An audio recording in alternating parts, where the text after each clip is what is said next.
عليكم. معكم دكتور تاج معتي الاخصائي في تقويم الاسنان. اليوم غادي نتكلموا على طريقه العلاج لو غونفلومون اللي هو الشخير، ولابني دو سومي اللي هو انقطاع التنفس عند النوم، باستعمال دي زورتيز دافونسي مانديبولير. هي اجهزه كتمكننا بتقدم الفك السفلي الى الامام. علاش ما كنخرجوش حنا فايقين؟ حقيقه اللي ما كيوقع عند الشخص النائم جميع العضلات ديالو كترخى، بما في ذلك انسجه الحلقوم ولا باز دو لا لونغ، مما يؤدي الى حدوث اصوات مزعجه عند مرور الهواء في هذه الانسجه، وقد يحدث كذلك انقطاع التنفس اثناء النوم. هذا المشكل كيعاني به كثير من الناس بمختلف الاعمار، ومن المشاكل اللي كتكون عند هذا الشخص تكون مشاكل اجتماعيه ومشاكل نفسيه.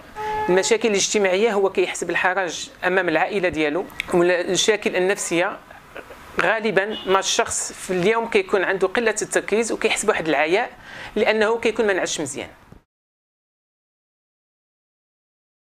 اهم حاجه في العلاج هو التشخيص اللي كيكون عند طبيب مختص في الحلق والحنجره وهو لوغيال، او طبيب مختص في الجهاز التنفسي.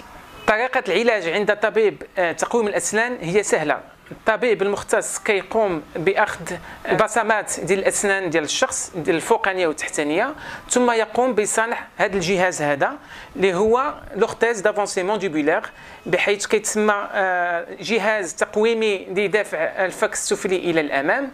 بهذه الطريقه هذه كنزيدوا لا ماشوار للقدام، بحيث لا باز دو لا لونغ ما تبقاش لاصقه مع الحلق، مما يؤدي الى مرور الهواء بطريقه سهله، ومعالجه الشخير ومعالجه لابني دو سومي. دابا نخليكم واحد الشهاده حيه لواحد الشخص اللي كان كيعاني بهذا المشكل ودار لاباري ديالو، والحمد لله لقى تحسن كبير. انا كنشكر، وهذا المشكل ما حسيت به حتى تزوجت، تسبب لي في مشاكل في العائله ديالي، ولهذا كان خصني نلقى حل. وسولت وصفتوني الناس عند الدكتور ديالي اللي هو نصحني بهذا لي غوتيير اللي كيديروا ديال الناس. من نهار درتهم الحمد لله المشكل ما بقاش عندي، التخير نقص بزاف، وليت كنتنفس مزيان، والحمد لله تحسنت الحياه ديالي العائليه.